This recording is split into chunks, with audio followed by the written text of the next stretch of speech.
নমস্কার, বার্তালিপি বুলেটিনে প্রথমেই আমি দেবাশিস চক্রবর্তী আপনাদের স্বাগত জানাচ্ছি। বিস্তারিত খবরে যাওয়ার আগে দেখে নেব সংবাদ শিরোনাম। মিলল না নতুন মুখ, মণিপুরে রাষ্ট্রপতি শাসনই জারি করল কেন্দ্র। বাধা কাটিয়ে শহরে ফ্লাইওভারের পক্ষেই মত নাগরিক সভায়, গুরুত্ব সহকারে বিবেচনা হবে বললেন দুই মন্ত্রী। বিরোধীদের ওয়াকআউটের মধ্যেই লোকসভায় আয়কর বিল পেশ অর্থমন্ত্রী নির্মলা সীতারমণের। ইন্ডিয়া টুডের সমীক্ষায় ফের সেরা মুখ্যমন্ত্রী হিমন্ত বিশ্ব, জনপ্রিয়তা 51 থেকে বেড়ে 55%। আন্তঃকলেজ ক্রিকেটে ইতিহাস, ডবল সেঞ্চুরি বদরপুর এনসি কলেজের পীযূষ দাসের। এবারে বিস্তারিত খবর। অবশেষে রাষ্ট্রপতি শাসনই জারি হল হিংসা বিধ্বস্ত মণিপুরে। গত রবিবার মুখ্যমন্ত্রী পদে এন বীরেন সিংয়ের ইস্তফার পর নতুন মুখ এনে সরকার টিকিয়ে রাখায় মরিয়া চেষ্টা করছিল বিজেপি নেতৃত্ব। টানা 3 দিন ধরে ইম্ফলের নতুন দিল্লিতে নতুন নেতা বাছতে চেষ্টা করে গেলেও মণিপুরের বিজেপি বিধায়কদের মধ্যে ঐক্যমত স্থাপনে ব্যর্থ হন জেপি নাড্ডা, অমিত শাহরা। রাজ্যে সাংবিধানিক সংকট সৃষ্টি হতে যাচ্ছে, এই আশঙ্কায় অবশেষে বৃহস্পতিবার রাতে রাষ্ট্রপতি শাসন জারি করে কেন্দ্রীয় স্বরাষ্ট্র মন্ত্রক। উল্লেখ্য, 2023-এর মে মাস থেকে ভয়ঙ্কর জাতি দাঙ্গায় বিধ্বস্ত উত্তর পূর্বের এই রাজ্যটি। দাঙ্গায় প্রাণ হারিয়েছেন 250-এর বেশি মানুষ, এখনও ঘর ছাড়া 40,000-এর বেশি আক্রান্ত। বীরেন সিং ইস্তফা দিলেও নতুন সরকার নিয়ে মোটেই আশাবাদী ছিলেন না রাজ্যের কুকি জনজাতিরা। তারা রাষ্ট্রপতি শাসনেরই দাবি জানাচ্ছিলেন। অবশেষে পরিস্থিতি বিচার করে রাজ্যে রাষ্ট্রপতি শাসনই জারি করতে বাধ্য হল নরেন্দ্র মোদী সরকার। শত বাধা কাটিয়েও ফ্লাইওভার হোক শিলচরে। বৃহস্পতিবার কাছাড়ের জেলা শাসক কার্যালয়ে আয়োজিত মত বিনিময় সভায় একথাই বললেন বেশিরভাগ নাগরিক। শুনলেন মন্ত্রী কৌশিক রায়, মন্ত্রী কৃষ্ণেন্দু পাল ও বিধায়ক দীপায়ন চক্রবর্তী। নাগরিকদের কথায়, শিলচরের সেন্ট্রাল রুট যত সংকীর্ণ হোক না কেন, প্রয়োজনে কারিগরি দক্ষতা প্রয়োগ করে বিকল্প ব্যবস্থার মাধ্যমে হলেও শহরের যানজট সমস্যার স্থায়ী সমাধানে ফ্লাইওভার বানাতেই হবে। নাগরিকদের তরফে বেশিরভাগ বক্তা যখন এই মতামত ব্যক্ত করেছেন, তখন অবশ্য 2-1 জনের মুখ থেকে সেন্ট্রাল রুট বাদ দিয়ে অন্য পথে ফ্লাইওভার নিয়ে যাওয়া যায় কিনা ভেবে দেখার ব্যাপারেও সভায় মন্তব্য পাওয়া গেছে। তবে দুই মন্ত্রী কৌশিক রায় ও কৃষ্ণেন্দু পাল বলেছেন, সব মতামত গুরুত্ব সহকারে খতিয়ে দেখে অগ্রাধিকারের ভিত্তিতে ফ্লাইওভার বাস্তবায়নের উদ্যোগ নেওয়া হচ্ছে। রামনগর থেকে ক্যাপিটাল এবং ক্যাপিটাল থেকে ন্যাশনাল হাইওয়ে দুটির মধ্যে একটি ফ্লাইওভারের শিলান্যাসে শীঘ্রই শিলচর আসবেন মুখ্যমন্ত্রী। এই সেন্ট্রাল রুটের পার্টটা যেটা আমি যারা ইঞ্জিনিয়ারিং কেন আসেন তার কাছে আমার অ্যাপিল থাকবে যে আপনারা, আমার মনে হইতেছে যে কোনো একটা জায়গাতে হয়তো আপনারা রিজিড না হইয়া আমার মনে হয় যে এটার অন্য কোনো প্রসেস কিছু করা যায় কিনা সেটার ব্যাপারে আপনারা চিন্তা করেন। শিলচর শহরের যে ট্রাফিক সমস্যা, এই সমস্যাটা কিভাবে সমাধান করা যায় তার জন্য একটা এলিভেটেড করিডোর কিভাবে একটা করা হয়েছে, রাইডস একটা টিমের মাধ্যমে একটা আমরা এখানের মধ্যে একটা ছোট ভিডিওর মাধ্যমে দেখানো হয়েছে যে কিভাবে আমাদের রামনগর থেকে ক্যাপিটাল পয়েন্ট থেকে ওইদিকে আমাদের রাঙ্গিরখানি, এই যে টোটাল এলিভেটেড করিডোরের উপরে ফ্লাইওভার থাকবে, নিচেও রোড থাকবে, ডবল ডেকার রোডও থাকবে। তো এই প্রজেক্টটা এখানে কিভাবে হবে এটা নিয়ে আলোচনা হয়েছে, আর বিশিষ্ট জনেরা উপস্থিত হয়েছেন, অনেক সাজেশন দিয়েছেন। মাননীয় মুখ্যমন্ত্রী চান যে খুব শীঘ্রই যাতে শিলচরের এই প্রজেক্টটা খুব শীঘ্রই যাতে কাজ শুরু হয়, তার জন্য মুখ্যমন্ত্রী মহোদয় আমাকে আগ্রহ করেছিলেন যে সে ডিসকাশনের জন্য। আজকে আমরা খুব ভালো ডিসকাশন হয়েছে। আরেকটা হলো শিলচরের মধ্যে কিন্তু আমরা মেইন ফেস্টিভ্যাল আমরা কিন্তু হলো দুর্গাপূজা, আমরা কিন্তু মেইন কার্নিভালটা যেটা বিসর্জনের কার্নিভালটা হয় এটা সেন্ট্রাল রোডের রুট দেওয়া হয়।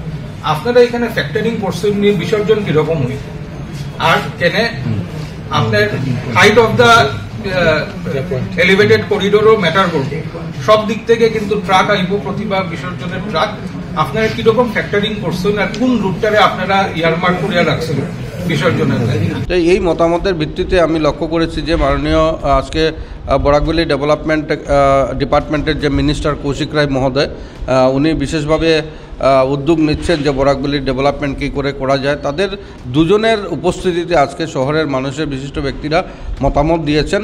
আরেকটা বড় প্রবলেম হইল যে দিনে দিনে মানুষের পার্চেসিং ক্যাপাসিটি বাড়ে, তো এই ক্যাপাসিটির সঙ্গে মানুষ গাড়ি কিনার, ও বাইক কিনার, অটো কিনার, এইসবের মানে এত বেশি কনজেস্টেড রোড যে এই সময় পার্কিং এরও একটা অ্যারেঞ্জমেন্ট করা যায় কিনা, যেসব জায়গা আছে এইসব জায়গাতে পার্কিং এর অ্যারেঞ্জমেন্ট করা যায় কিনা, এটাও একটু আমরা দেখা লাগে।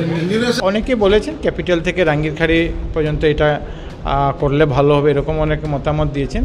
বাকি যে বিষয়গুলি আছে প্রশাসন, জেলা প্রশাসনকে, আয়ুক্ত মহাশয়কে দায়িত্ব দেওয়া হয়েছে। উনি কত ল্যান্ডের প্রয়োজন কিভাবে, কারণ আমরা দেখেছি খুব বেশি ল্যান্ডের এখানে প্রয়োজন, যে ল্যান্ড আছে এক্সিস্টিং কিছু এনক্লোজমেন্ট আছে সেগুলোকে ফ্রি করে আমরা করে নিতে পারবো। শ্যামসুন্দর মন্দিরের সামনে স্ট্যান্ডটা চিন্তা করুন, তখন আমি আদৌ এটা করতাম না করতাম না, পুনরাম দিয়ে আমার এডুকেশন দিতাম, উঠাইতাম, পুনরামের ভাবাইতাম। আমারই নাটি করছে কিন্তু বড় বাজারের ভিতর, আজকে ভাওয়াল পয়েন্ট থেকে অন্নপূর্ণা পয়েন্ট কিন্তু আমার ইয়ের ভিতর, চাউরি বাজারের ভেতর, করুলবাগের ভিতর কিন্তু ওইগুলো দেখে। এটার উপরে যদি জায়গা কিন্তু করুলবাগ শেষ। একদিকে বিরোধীদের প্রচণ্ড হাঙ্গামা, অন্যদিকে ওয়াকআউট। এর মধ্যেই বৃহস্পতিবার লোকসভায় বহু প্রতীক্ষিত আয়কর বিল পেশ করলেন অর্থমন্ত্রী নির্মলা সীতারমণ। এই বিলের বিরুদ্ধে সরব হন বিরোধী সাংসদরা। বিরোধীদের অভিযোগ ছিল আয়কর আইনে সরলীকরণের কথা বলে সরকার নতুন আইনে আরও বেশ কিছু ধারা জুড়ে দিয়েছে। যদিও অর্থমন্ত্রী সীতারমণ এই অভিযোগ খারিজ করে দেন। মূলত 1961 সালের আয়কর আইনকে ঘষামাজা করেই নতুন এই আইন এদিন লোকসভায় পেশ করা হয়েছে। এবারের বাজেটে 12 লক্ষ টাকা পর্যন্ত আয়করে ছাড় দেওয়া হয়েছে, ফলে নতুন কাঠামো আইনের প্রয়োজন হয়ে পড়েছিল। নতুন এই আইনে বিভিন্ন ধারার বয়ান সহজ করা হয়েছে। নির্মলা জানান 1961 আইন ছিল 823 পাতার, নতুন আইন 201 পাতা কমে হচ্ছে 622 পাতায়। এর সঙ্গে ধারাও যথেষ্ট কমেছে। গত 6 দশকে এই আইনে ধারা বেড়ে দাঁড়িয়েছিল 819টি, নতুন আইনে তা কমে হয়েছে 536টি। অর্থমন্ত্রী দাবি করেন হিন্দি ও ইংরেজিতে সরল ভাষায় তৈরি করা হয়েছে এই বিল। এদিন বিল পেশের পরই সদনের কাজ মুলতবি হয়ে যায়। এই বিল সিলেক্ট কমিটিতে পাঠানো হবে বলে সংসদ সূত্রে জানানো হয়েছে। With your permission, sir, I rise to move that the House agrees to authorize Honorable Speaker yourself, sir, to constitute a select committee of this House on the Income Tax Bill 2025. The terms and conditions regarding the committee will also be decided by the Honorable Speaker. The committee shall make a report by the first day of the next session. ফের সেরা জনপ্রিয় মুখ্যমন্ত্রী doctor Himanta Biswa Sarma, এমনটাই উঠে এলো India টুডের সমীক্ষা mode of the নেশনে। বৃহস্পতিবার রাজ্যের মন্ত্রী পীযূষ হাজরিকা সামাজিক মাধ্যমে এই খবরটি শেয়ার করেছেন। সর্বশেষ সমীক্ষায় উঠে এসেছে যে এখন অসম রাজ্যের 55.4% নাগরিক এটাই মনে করেন যে মুখ্যমন্ত্রী হিসেবে দারুণ কাজ করছেন হিমন্ত। অথচ এর আগে হিমন্ত দেশের সবচেয়ে জনপ্রিয় মুখ্যমন্ত্রী হলেও তাকে এই পদের যোগ্য হিসেবে বিবেচনা করতেন 51% নাগরিক। এবার সেই পছন্দের হার বেড়েছে।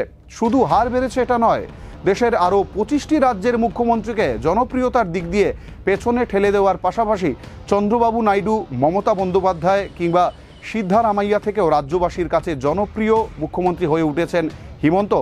ইন্ডিয়া টুডের এই মোড অফ দ্য নেশনের সর্বশেষ সমীক্ষা সামনে উঠে আসতেই হিমন্ত বিশ্বের পার্শ্বদরা সোশ্যাল মিডিয়ায় অভিনন্দন জানিয়েছেন তাদের বসকে।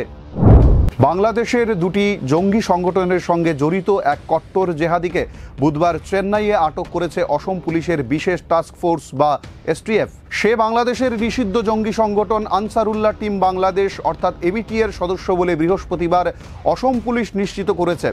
এসটিএফ প্রধান পার্থসারথী মহন্তের নেতৃত্বে অসম পুলিশের এক বিশেষ দল গোপন সূত্রে খবর পেয়ে বুধবার চেন্নাইয়ের সেনেচুরি থানা এলাকায় হানা দেয়। এসটিএফের অভিযানে ধরা পড়ে এবিটি জিহাদি আবু সালেম আলী। তাকে নিয়ে গত 2 মাসে অসম সহ দেশের বিভিন্ন প্রান্তে এবিটি ও জামাতুল মুজাহিদিনের মোট 14 জনকে আটক করেছে এসটিএফ। পার্থসারথী মহন্ত জানিয়েছেন অন্ধ্রপ্রদেশ ও চেন্নাই পুলিশের সাহায্যে ওই জেহাদির ঠিকানা খুঁজে বের করে এসটিএফ। তিনি জানান অসমের ধুবড়ী জেলার খুদিগাঁও 2য় খণ্ডের বাসিন্দা সালেম আলী গত বছরের 17 ডিসেম্বর অসম, পশ্চিমবঙ্গ, কেরল পুলিশের সাঁড়াশি অভিযানে এবিটির 8 জঙ্গি ধরা পড়লেও পালিয়ে গিয়েছিল সালেম। তখন থেকেই তাকে ধরতে বিভিন্ন রাজ্যে জাল পাতে এসটিএফ। অন্যান্য জঙ্গিদের সঙ্গে যোগাযোগ রক্ষা করে অসমে জিহাদি তৎপরতা শক্তিশালী করতেই সে গুরুত্বপূর্ণ ভূমিকা পালন করছিল বলে এসটিএফ প্রধান জানান। তাকে আজ রাতেই গুয়াহাটি নিয়ে আসা হবে বলে জানা গিয়েছে। বৃহস্পতিবার থেকে শুরু হয়েছে চলতি বছরের উচ্চ মাধ্যমিক পরীক্ষা। এবছর হাইলাকান্দি জেলার 13টি পরীক্ষা কেন্দ্রে পরীক্ষায় বসেছেন 6028 জন পরীক্ষার্থী। পরীক্ষা চলাকালীন যাতে কোনো ধরনের অনাকাঙ্ক্ষিত ঘটনার মুখোমুখি হতে না হয় সেজন্য যাবতীয় প্রস্তুতি সম্পূর্ণ করেছে হাইলাকান্দি জেলা প্রশাসন। হাইলাকান্দি জেলায় সবচেয়ে বেশি পরীক্ষার্থী থাকা কেন্দ্রটি হচ্ছে লালা এইচএস অ্যান্ড এমপি স্কুল। এই কেন্দ্রে পরীক্ষায় বসেছেন 1278 জন পরীক্ষার্থী। বিপরীতে সবথেকে কম 76 জন ছাত্র রয়েছে কাটলিছড়ার দীনদয়াল উপাধ্যায় গভর্নমেন্ট মডেল কলেজে। এদিকে জেলা প্রশাসন পরীক্ষা কেন্দ্রের নিরাপত্তা বৃদ্ধি করার পাশাপাশি কেন্দ্রের 100 মিটারের মধ্যে জনগণের প্রবেশ নিষিদ্ধ করেছেন। আত্মঘাতী হলেন অবসরপ্রাপ্ত এসিএস আধিকারিক কবিতা ডেকা। তিনি রাজ্যের হস্ততাঁত ও বস্ত্রশিল্প দপ্তরের প্রাক্তন সঞ্চালক ছিলেন। বৃহস্পতিবার গুয়াহাটির জালুকবাড়িতে তার নিজ বাসভবনে মৃত অবস্থায় উদ্ধার করা হয় প্রাক্তন এই এসিএস কর্তার দেহ। প্রাথমিকভাবে তিনি আত্মহত্যা করেছেন বলেই পুলিশের সন্দেহ। গত 22 জানুয়ারি তার বাসভবনে অভিযান চালিয়েছিল সিএম ভিজিল্যান্সের একটি দল। তার বিরুদ্ধে অভিযোগ ছিল সঞ্চালক পদে থাকার সময় তাঁতশিল্পী নিযুক্তির ক্ষেত্রে তিনি দুর্নীতির আশ্রয় নিয়েছিলেন। এ ব্যাপারে সিএম ভিজিল্যান্সে একটি মামলা হয়। এরপরই ভিজিল্যান্সের দল তার জালুকবাড়ির বাড়িতে অভিযান চালিয়েছিল।